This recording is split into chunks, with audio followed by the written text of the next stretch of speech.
आइए, मैं निमंत्रण देता हूं। और भाइयों बहनों, मैं देश के नौजवानों को भी एक आह्वान करना चाहता हूं, विशेष करके उद्योग क्षेत्र में लगे हुए छोटे छोटे लोगों को आह्वान करना चाहता हूं। मैं देश के टेक्निकल एजुकेशन से जुड़े हुए नौजवानों को आह्वान करना चाहता हूं। जैसे मैं विश्व को कहता हूं मेक इन इंडिया, मैं देश के नौजवानों को कहता हूं हमारा सपना होना चाहिए कि दुनिया के हर कोने में ये बात पहुंचनी चाहिए, मेड इन इंडिया। ये हमारा सपना होना चाहिए। क्या मेरे देश के नौजवान देश सेवा करने के लिए सिर्फ भगत सिंह की तरह फांसी पर ही लटकना अनिवार्य है? भाइयों बहनों, लाल बहादुर शास्त्री जी ने जय जवान जय किसान एक साथ मंत्र दिया था। जवान जो सीमा पर अपना सर दे देता है, उसी की बराबरी में जय जवान कहा था। क्यों?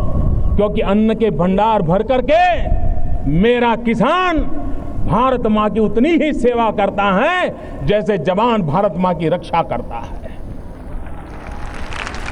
ये भी देश सेवा है। अन्न के भंडार भरना ये भी किसान की सबसे बड़ी देश सेवा है। और तभी तो लाल बहादुर शास्त्री ने जय जवान जय किसान कहा था। भाइयों बहनों, मैं नौजवानों से कहना चाहता हूं, आपके रहते हुए छोटी मोटी चीजें हमें दुनिया से इंपोर्ट क्यों करनी पड़े? क्या मेरे देश के नौजवान ये तय कर सकते हैं? वो जरा रिसर्च करें, ढूंढें कि भारत कितने प्रकार की चीजों को इंपोर्ट करता है और वो फैसला करें कि मैं अपने छोटे छोटे काम के द्वारा, उद्योग के द्वारा, मेरा छोटा ही कारखाना क्यों ना हो, लेकिन मेरे देश को इंपोर्ट करने वाली कम से कम एक चीज मैं ऐसी बनाऊंगा कि मेरे देश को कभी इंपोर्ट ना करना पड़े। इतना ही नहीं, मेरा देश एक्सपोर्ट करने की स्थिति में आए। अगर हिंदुस्तान के लाखों नौजवान एक एक आइटम लेकर के बैठ जाए, भारत दुनिया में एक्सपोर्ट करने वाला देश बन सकता है। और इसलिए मेरा आग्रह है नौजवानों से, विशेष करके छोटे मोटे उद्योगकारों से, दो बातों में कॉम्प्रोमाइज न करें। एक, जीरो डिफेक्ट, दूसरा जीरो इफेक्ट। हम वो मैन्युफैक्चरिंग करें जिसमें जीरो डिफेक्ट हो, ताकि दुनिया के बाजार से कभी वापस ना आए। और हम वो मैन्युफैक्चरिंग करें जिससे जीरो इफेक्ट हो, पर्यावरण पर इसका कोई नेगेटिव इफेक्ट ना हो। जीरो डिफेक्ट, जीरो इफेक्ट के साथ मैन्युफैक्चरिंग सेक्टर का सपना लेकर के अगर हम आगे चलते हैं तो मुझे विश्वास है मेरे भाइयों बहनों कि जिस काम को लेकर के हम चल रहे हैं उस काम को पूरा करेंगे। भाइयों बहनों, पूरे विश्व में हमारे देश के नौजवानों ने भारत की पहचान को बदल दिया है। विश्व भारत को क्या जानता था? ज्यादा नहीं, अभी 25-30 साल पहले तक दुनिया के कई कोने से ऐसे थे जो हिंदुस्तान के लिए यही सोचते थे, तो ये तो सपेरों का देश है, ये सांप का खेल करने वाला देश है, काले जादू वाला देश है। भारत की सच्ची पहचान दुनिया तक पहुंची नहीं थी। लेकिन भाइयों बहनों, हमारे 20, 22, 24 साल के नौजवान जो कंप्यूटर पर उंगलियां घुमाते घुमाते दुनिया को चकित कर दिया। विश्व में भारत की एक नई पहचान बनाने का रास्ता हमारे आईटी प्रोफेशन के नौजवानों ने कर दिया। अगर ये ताकत हमारे देश में है, क्या देश के लिए हम कुछ सोच सकते हैं? और इसलिए हमारा सपना है डिजिटल इंडिया। जब मैं डिजिटल इंडिया कहता हूं तब ये बड़े लोगों की बात नहीं है, ये गरीब के लिए है। अगर ब्रॉडबैंड कनेक्टिविटी से हिंदुस्तान के गांव जुड़ते हैं और गांव के आखिरी छोर की स्कूल में अगर हम लॉन्ग डिस्टेंस एजुकेशन दे सकते हैं, आप कल्पना कर सकते हैं कि हमारे उन गांव के बच्चों को कितनी अच्छी शिक्षा मिलेगी। जहां डॉक्टर नहीं पहुंच पाते, अगर हम टेली मेडिसिन का नेटवर्क खड़ा करें तो वहां पर बैठे हुए गरीब व्यक्ति को भी किस प्रकार की दवाई की दिशा में जाना, उसका स्पष्ट मार्गदर्शन मिल सकता है। सामान्य मानवी की रोजमर्रा की चीजें आपके हाथ में मोबाइल फोन है। हिंदुस्तान के नागरिकों के पास बहुत बड़ी तादाद में मोबाइल कनेक्टिविटी है, लेकिन क्या ये मोबाइल गवर्नेंस की तरफ हम जा सकते हैं? अपने मोबाइल से वो बैंक अकाउंट ऑपरेट करे, गरीब आदमी वो सरकार से अपनी चीजें मांग सके, वो अपनी अर्जी पेश करे, अपना सारा कारोबार अपने चलते चलते मोबाइल गवर्नेंस के द्वारा कर सके। और ये अगर करना है तो हमें डिजिटल इंडिया की ओर जाना है, और डिजिटल इंडिया की तरफ जाना है तो इसके साथ हमारा ये भी सपना है कि हम आज बहुत बड़ी मात्रा में विदेशों से इलेक्ट्रॉनिक गुड इंपोर्ट करते हैं। आपको हैरानी होगी भाइयों बहनों, ये टीवी, ये मोबाइल फोन, ये आईपैड, ये जो इलेक्ट्रॉनिक गुड हम लाते हैं, देश के लिए पेट्रोलियम पैदाशों को लाना अनिवार्य है। डीजल और पेट्रोल लाते हैं, तेल लाते हैं, उसके बाद दूसरे नंबर पर हमारा इलेक्ट्रॉनिक गुड इंपोर्ट पर खड़ा हुआ है। अगर हम डिजिटल इंडिया का सपना लेकर के इलेक्ट्रॉनिक गुड के मैन्युफैक्चरिंग के लिए चल पड़े और हम कम से कम स्वनिर्भर बन जाए तो देश की तिजोरी को कितना बड़ा लाभ हो सकता है। और इसलिए हम इस डिजिटल इंडिया को लेकर के जब आगे चलना चाहते हैं तब ई गवर्नेंस, इजी गवर्नेंस है, इफेक्टिव गवर्नेंस है और इकोनॉमिकल गवर्नेंस है। ई गवर्नेंस के माध्यम से गुड गवर्नेंस की ओर जाने का रास्ता है। कि एक जमाना तक कहा जाता था कि रेलवे देश को जोड़ती है, ऐसा कहा जाता था। मैं कहता हूं आज आईटी देश के जन जन को जोड़ने का ताकत रखती है, और इसलिए हम डिजिटल इंडिया के माध्यम से आईटी के धरातल पर यूनिटी का मंत्र को साकार करना चाहते हैं। भाइयों बहनों, अगर हम इन चीजों को लेकर के चलते हैं तो मुझे विश्वास है कि डिजिटल इंडिया विश्व की बराबरी करने की एक ताकत के साथ खड़ा हो जाएगा। हमारे नौजवानों में वो सामर्थ्य है, उनको ये अवसर दे रहा है। भाइयों बहनों, हम टूरिज्म को बढ़ावा देना चाहते हैं। टूरिज्म से गरीब व्यक्ति को रोजगार मिलता है। चना बेचने वाला भी कमाता है, ऑटो रिक्शा वाला भी कमाता है, पकोड़े बेचने वाला भी कमाता है, अरे चाय बेचने वाला भी कमाता है। और जब चाय बेचने वाले की बात आती है तो मुझे जरा अपनापन महसूस होता है। टूरिज्म के कारण गरीब से गरीब व्यक्ति को रोजगार मिलता है, लेकिन टूरिज्म के अंदर बढ़ावा देने में भी और एक राष्ट्रीय चरित्र के रूप में भी हमारे सामने सबसे बड़ी रुकावट है हमारे चारों तरफ दिखाई दे रही गंदगी। क्या आजादी के बाद, इतने सालों के बाद, 21वीं सदी के 1.5 दशक के दरवाजे पर खड़े हैं, तब क्या अब भी हम गंदगी में जीना चाहते हैं? मैंने यहां सरकार में आकर के पहला काम सफाई का शुरू किया। लोगों को आश्चर्य हुआ, क्या ये प्रधानमंत्री का काम है? लोगों को लगता होगा प्रधानमंत्री के लिए छोटा काम होगा, मेरे लिए बहुत बड़ा काम है। सफाई करना ये बहुत बड़ा काम है। क्या हमारा देश स्वच्छ नहीं हो सकता है? अगर 125 करोड़ देशवासी तय कर लें कि मैं कभी गंदगी नहीं करूंगा, तो दुनिया की कौन सी ताकत है जो हमारे शहर गांव को आकर के गंदा कर सके? क्या इतना सा संकल्प नहीं कर सकते? भाइयों बहनों,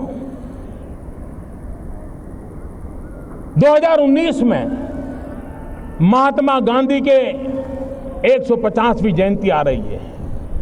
महात्मा गांधी की 150वीं जयंती हम कैसे मनाएं? महात्मा गांधी जिन्होंने में आजादी दी, इतना बड़े देश को दुनिया के अंदर इतना सम्मान दिलाया, वो महात्मा गांधी को हम क्या दें? भाइयों बहनों, महात्मा गांधी को सबसे प्रिय था सफाई, स्वच्छता। क्या हम तय करें कि 2019 जब महात्मा गांधी की 150वीं जयंती बनाएंगे, हमारा गांव, हमारा शहर, हमारा गली, हमारा मोहल्ला, हमारी स्कूल, हमारे मंदिर, हमारी अस्पताल, सभी क्षेत्र गंदगी का नामो निशान नहीं रहने देंगे। ये सरकार से होता नहीं है, जन भागीदारी से होता है, और ये काम हम सबको मिलकर के करना है। भाइयों बहनों,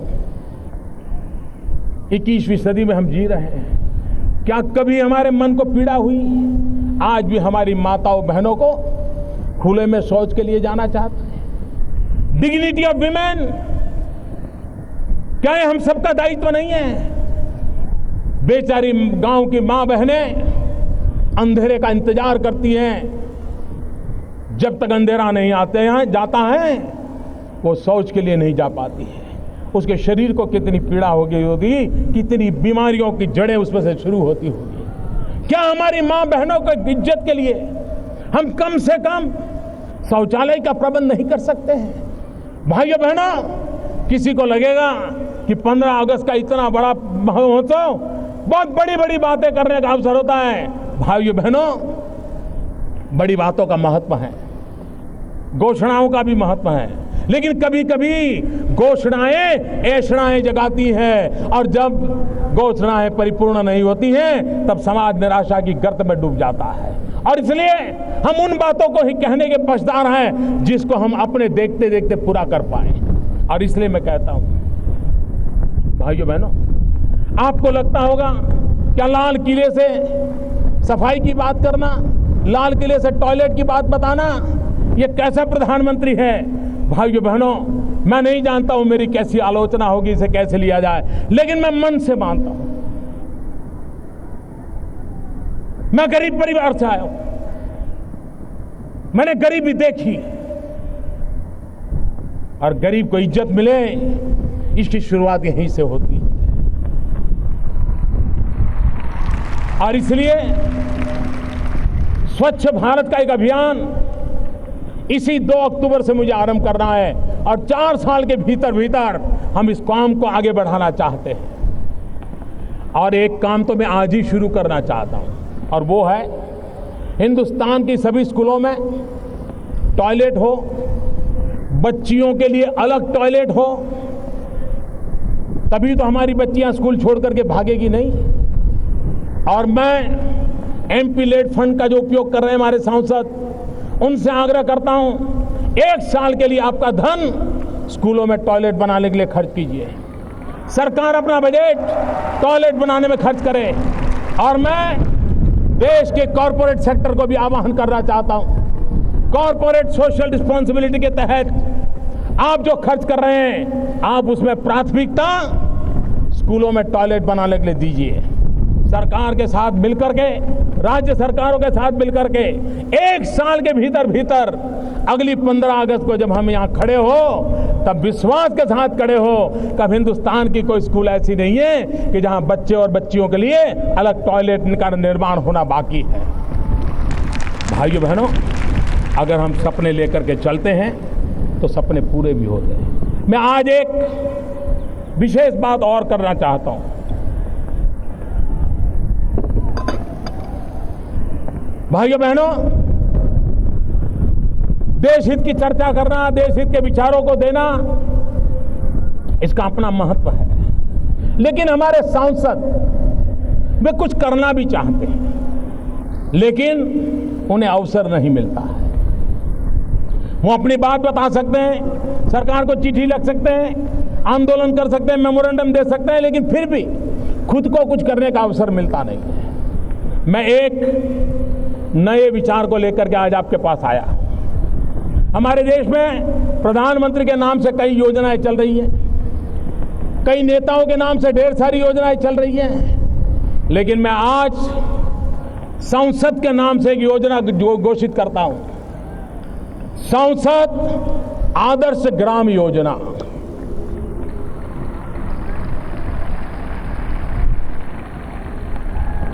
हम कुछ पैरामीटर तय करेंगे और मैं सांसदों से आग्रह करता हूं कि वो अपने इलाके में 3000 से 5000 के बीच का कोई भी गांव पसंद कर ले और कुछ पैरामीटर तय हो, वहां की स्थल काल परिस्थिति के अनुसार,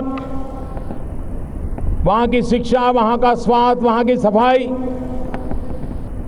वहां के गांव का माहौल, गांव में ग्रीनरी, गांव का मेलजोल, कई पैरामीटर अपन तय करेंगे और हर सांसद 16 तक अपने इलाके में एक गांव को आदर्श गांव बनाए।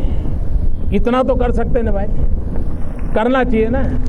देश बनाना है तो गांव से शुरू करें, एक गांव आदर्श बनाएं। और मैं 2016 का टाइम इसलिए देता हूं कि नई योजना है, लागू करने में, योजना बनाने में कभी समय लगता है। और 16 के बाद जब 2019 में वो चुनाव के लिए जाए उसके पहले और 2 गांवों को करे, और 2019 के बाद हर सांसद 5 साल के कार्यकाल में कम से कम 5 आदर्श ग्राम अपने इलाके में बनाए। जो शहरी क्षेत्र के एमपी हैं उनसे भी मेरा आह्वान है वे भी एक गांव पसंद करें। जो राज्यसभा के एमपी हैं उनसे भी मेरा आग्रह है वे भी एक गांव पसंद करें। हिंदुस्तान के हर जिले में एक अगर आदर्श गांव बना करके हम देते हैं तो सभी गांव, अगल बगल के गांवों को खुद को उस दिशा में जाने का मन कर जाएगा। एक मॉडल गांव बना करके देखें, व्यवस्थाओं से भरा हुआ गांव बना करके देखें। और मैं 11 अक्टूबर जयप्रकाश नारायण जी की जन्म जयंती है। 11 अक्टूबर को जयप्रकाश नारायण जी की जन्म जयंती पर इस सांसद आदर्श ग्राम योजना की कंप्लीट ब्लूप्रिंट सभी सांसदों के सामने रख दूंगा, सभी राज्य सरकारों के सामने रख दूंगा।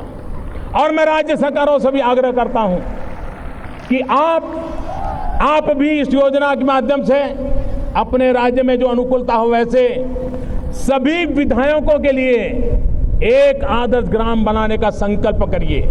आप कल्पना कर सकते हैं देश के सभी विधायक एक आदर्श ग्राम बनाएं, सभी सांसद एक आदर्श ग्राम बनाएं। देखते ही देखते हिंदुस्तान के हर ब्लॉक में एक आदर्श ग्राम तैयार हो जाएगा, जो हमें गांव की सुख सुविधा को बदलाव लाने के लिए हमें प्रेरणा दे सकता है, हमें नई दिशा दे सकता है। और इसलिए इस सांसद ग्राम योजना के तहत हम आगे बढ़ना चाहते हैं। भाइयों बहनों, जब से हमारी सरकार बनी है तब से अखबारों में, टीवी में एक चर्चा चल रही है, प्लानिंग कमीशन का क्या होगा। मैं समझता हूं कि जिस समय प्लानिंग कमीशन का जन्म हुआ, योजना आयोग का जन्म हुआ, उस समय की जो स्थितियां थी, उस समय की जो आवश्यकताएं थी, उसके आधार पर उसकी रचना की गई। और पिछले इन वर्षों में योजना आयोग ने अपने तरीके से राष्ट्र के विकास में उचित योगदान किया है। मैं इसका आदर करता हूं, गौरव करता हूं, सम्मान करता हूं, सत्कार करता हूं। लेकिन अब देश की अंदरूनी स्थिति भी बदली हुई है, वैश्विक परिवेश भी बदला हुआ है, आर्थिक गतिविधि का केंद्र सरकारें नहीं रही हैं, उसका दायरा बहुत फैल चुका है। राज्य सरकारें विकास के केंद्र में आ रही है और मैं इसको अच्छी निशानी मानता हूं। भारत को आगे ले जाना है तो राज्यों को आगे ले जाकर के ही होने वाला है। भारत के फेडरल स्ट्रक्चर की अहमियत पिछले 60 साल में जितनी थी उससे ज्यादा आज के युग में है। हमारे संघीय ढांचे को मजबूत बनाना, हमारे संघीय ढांचे को चेतनवंत बनाना, हमारे संघीय ढांचे को विकास की धरोहर के रूप में काम लेना, मुख्यमंत्री और प्रधानमंत्री की एक टीम फॉर्मेशन हो, केंद्र और राज्य की एक टीम हो, ये टीम बनकर के आगे चले तो इस काम को अब प्लानिंग कमीशन के नए रंग रूप से सोचना पड़ेगा। और इसलिए लाल किले की प्राचीर से एक बहुत बड़ी चली आ रही पुरानी व्यवस्था में उसका कायाकल्प भी करने की जरूरत है, उसमें बहुत बदलाव करने की आवश्यकता है। और कभी कभी पुराने घर के रिपेयरिंग में खर्चा ज़्यादा होता है लेकिन संतोष नहीं होता है, फिर मन करता है अच्छा है कि नया ही घर बनाते हैं। और इसलिए बहुत ही कम समय के भीतर योजना आयोग के स्थान पर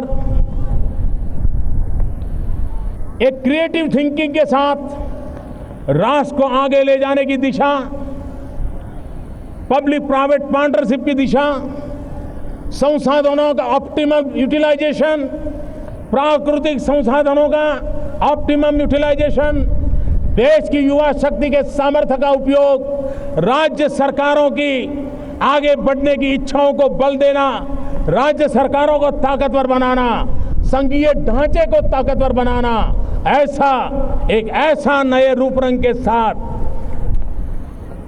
नया शरीर नई आत्मा के साथ, नई सोच के साथ, नई दिशा के साथ, नए विश्वास के साथ एक नए इंस्टीट्यूशन को हम निर्माण करेंगे और बहुत ही जल्द योजना आयोग की जगह पर ये नई इंस्टीट्यूट काम करे, उस दिशा में हम आगे बढ़ने वाले हैं।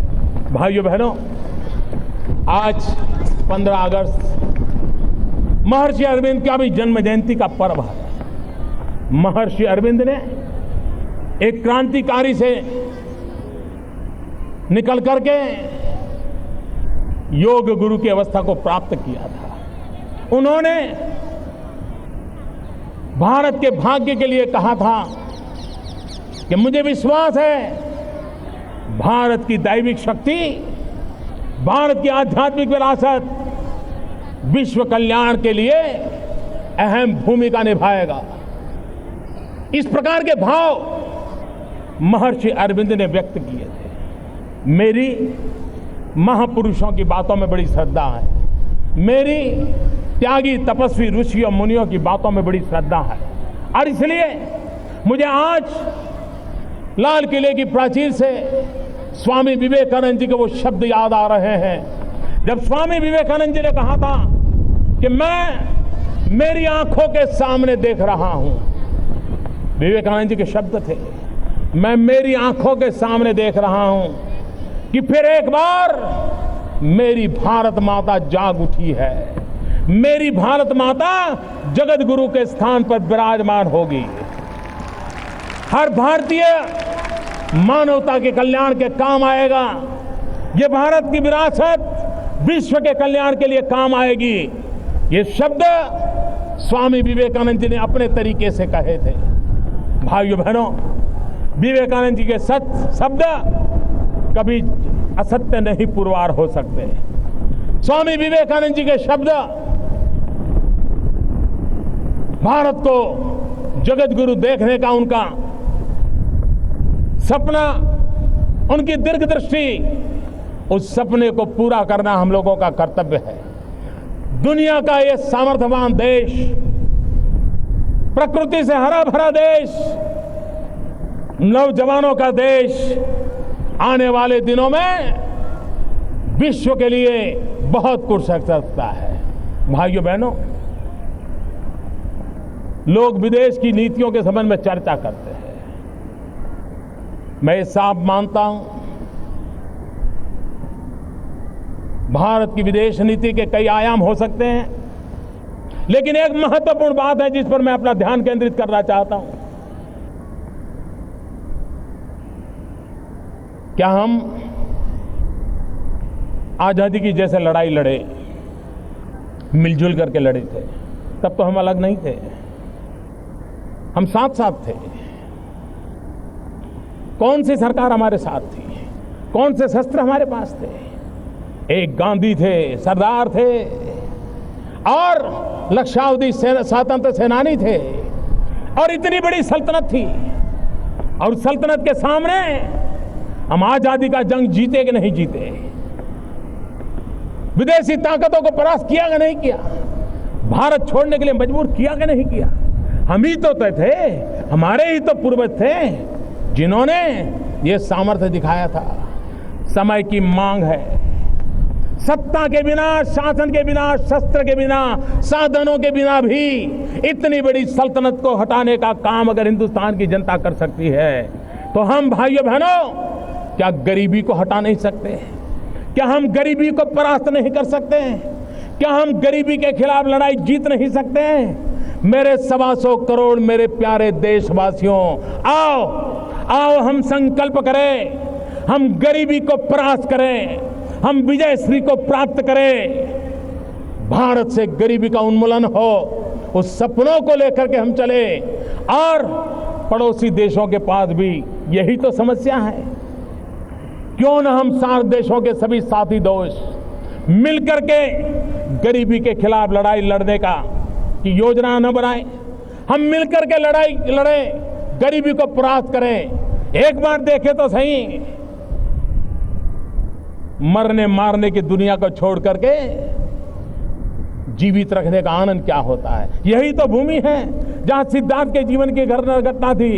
एक पंछी को एक भाई ने तीर मार दिया और एक दूसरे भाई ने तीर निकाल करके बचा लिया। मां के पास गए, पंछी किसका, हंस किसका? मां ने पूछा, मारने वाले का बचाने वाला? मां ने कहा बचाने वाले का। मारने वाले से बचाने वाले की ताकत और होती है, और वही तो आगे जाकर के बुद्ध बन जाता है, वही तो आगे जाकर के बुद्ध बन जाता है। और इसलिए मैं पड़ोस के देशों से मिलजुल करके गरीबी के खिलाफ लड़ाई के लड़ने के लिए सहयोग चाहता हूं, सहयोग करना चाहता हूं। और हम मिलकर के, सार्क देश मिलकर के हम दुनिया में अपनी अहमियत खड़ी कर सकते हैं। हम दुनिया में एक ताकत बन के उभर सकते हैं। आवश्यकता है हम मिलजुल करके चले, गरीबी से लड़ाई जीतने का सपना लेकर के चले, कंधे से कंधा लेकर के चले। मैं भूटान गया, नेपाल गया, सार्क देशों के सभी महानुभाव शपथ समारोह में आए। एक बहुत अच्छी शुभ शुरुआत हुई है। सुनिश्चित रूप से अच्छे परिणाम मिलेंगे, मेरा विश्वास है। और देश और दुनिया में भारत की ये सोच, हम देशवासियों का भला करना चाहते हैं और विश्व के कल्याण में काम आ सके, ऐसा हिंदुस्तान हाथ फहराना चाहता है। इन सपनों को लेकर के पूरा करके आगे बढ़ने का हम प्रयास कर रहे हैं। भाइयों बहनों, आज 15 अगस्त को देश के लिए कुछ न कुछ करने का संकल्प लेकर के चलेंगे। हम देश के लिए काम आए, देश को आगे बढ़ाने का संकल्प लेकर चलेंगे। और मैं आपको विश्वास दिलाता हूं भाइयों बहनों, मैं मेरे सरकार के साथियों को भी कहता हूं, अगर आप 12 घंटे काम करोगे तो मैं 13 घंटे करूंगा। अगर आप 14 घंटे काम करोगे तो मैं 15 घंटे करूंगा। क्यों? क्योंकि मैं प्रधानमंत्री नहीं, प्रधान सेवक के रूप में आपके बीच आया हूं। मैं शासक के रूप में नहीं, सेवक के रूप में सरकार लेकर के आया हूं। और भाइयों बहनों, मैं विश्वास दिलाता हूं, यह देश उसकी एक नियति है, विश्व कल्याण की नियति है। ये विवेकानंद जी ने कहा था, यह नियति को पूर्ण करने के लिए ये भारत का जन्म हुआ है, यह हिंदुस्तान का जन्म हुआ है। इसकी परिपूर्ति के लिए 125 करोड़ देशवासियों ने तन मन से मिलकर के राष्ट्र के कल्याण के लिए आगे बढ़ना है। मैं फिर एक बार देश के सुरक्षा बलों को, देश के अर्धसैनिक बलों को, देश के सभी सिक्योरिटी फोर्सेस को मां भारती की रक्षा के लिए उनकी तपस्या, त्याग, उनके बलिदान, उनका गौरव करता हूं। और मैं देशवासियों को कहता हूं, राष्ट्रयाम जागरयाम वयम, eternal vigilance is the price of liberty.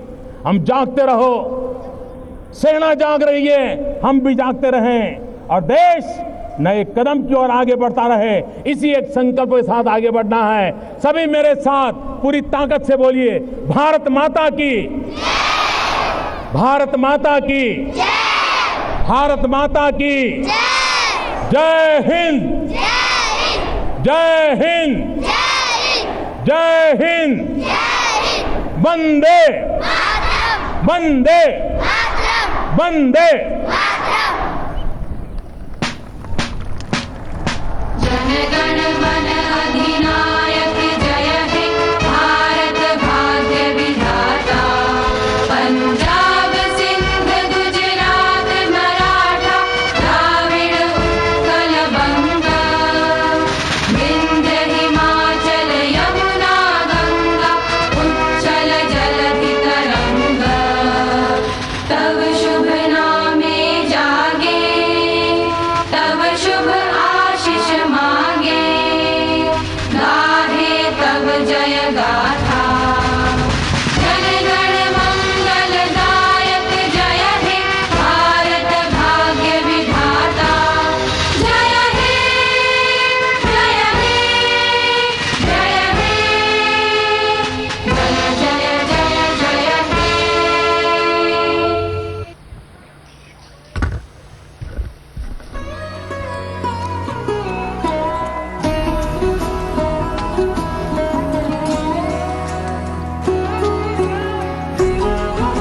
Prime Minister Narendra Modi in his maiden Independence Day address to the nation, sharing his thoughts on how India needs to grow from strength to strength. And hundreds of balloons in the colors of the national flag being released, the final act symbolizing ultimate freedom. This symbolic rising of the collective national aspiration, a clear call that real and meaningful progress is sustainable only if we move ahead together with integrity and honesty, living freedom in its highest form. नए विचार, नया उत्साह और नए संकल्प, देश के भविष्य की उड़ान को उम्मीदों के नए पंख मिल गए हैं। संपूर्ण पृथ्वी से आकाश तक भारत की पहचान, मान और सम्मान का सपना साकार होगा, ऐसा विश्वास है। स्वाधीनता दिवस की एक बार फिर शुभकामनाएं। जय हिंद।